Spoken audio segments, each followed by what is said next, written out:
पुरुषार्थ से प्रारब्ध। ओम शांति। विषय राजयोग के अभ्यास और ईश्वरीय ज्ञान से जीवन में संतुलन। कल हमने इस विषय पर चर्चा की थी। आज इसी विषय पर थोड़ा और आगे समझते हैं। धन वृद्धि के साथ साथ योग की विधि मत भूलो।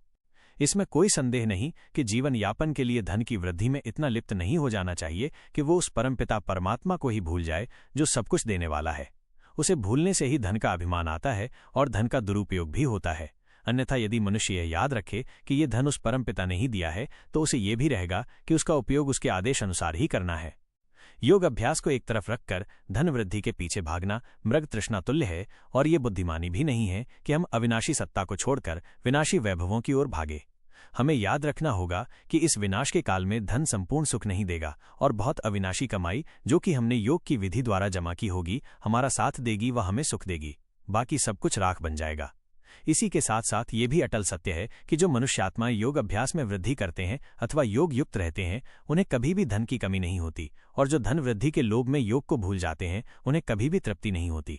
अतः शरीर निर्वाह में रहते हुए हमें अमृत वेले और कर्म के बीच बीच में भी राजयोग का अभ्यास करते रहना चाहिए। इससे हमें शारीरिक व मानसिक थकावट भी नहीं होगी और सुख चैन रूपी आराम रहेगा।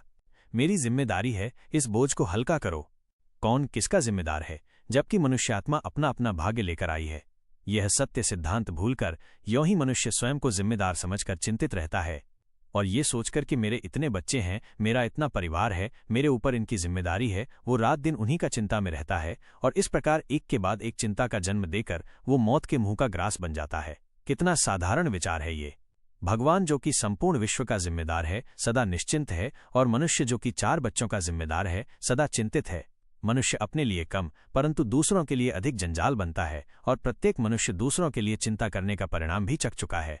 अतः अब आत्मनिर्वाह के लिए अपना ये सब बोझ उस विश्व रक्षक परमपिता को देकर निश्चिंत होकर अपनी जिम्मेदारियों को निभाओ और ईश्वरीय प्राप्तियों का खजाना जमा करके अथाह सुख पाओ। सबका रक्षक सबका परमपिता परमात्मा स्वयं ही है। हम अपनी ही रक्षा नहीं कर सकते, तब भला दूसरों की क्या चिंता करें। अतः मात्र स्वयं को जिम्मेदार समझकर शरीर निर्वाह में ही व्यस्त रहना समझदारी नहीं है। दूसरों के प्रति अपना कर्तव्य करते चलो, आत्मिक उन्नति का अपना पूर्ण लक्ष्य बनाकर आगे बढ़ो। तो आज सारा दिन बार बार एक ही अभ्यास करेंगे, ये देह अलग, मैं आत्मा अलग, आत्मा का स्वरूप बिल्कुल स्पष्ट दिखाई दे। और ये जितना अभ्यास करेंगे उतना ही दूसरा अभ्यास सहज होगा। परम धाम में बाबा के स्वरूप पर बुद्धि लग जाए तो बार बार अशरीरी होकर परम धाम में सर्वशक्तिवान के स्वरूप को निहारेंगे।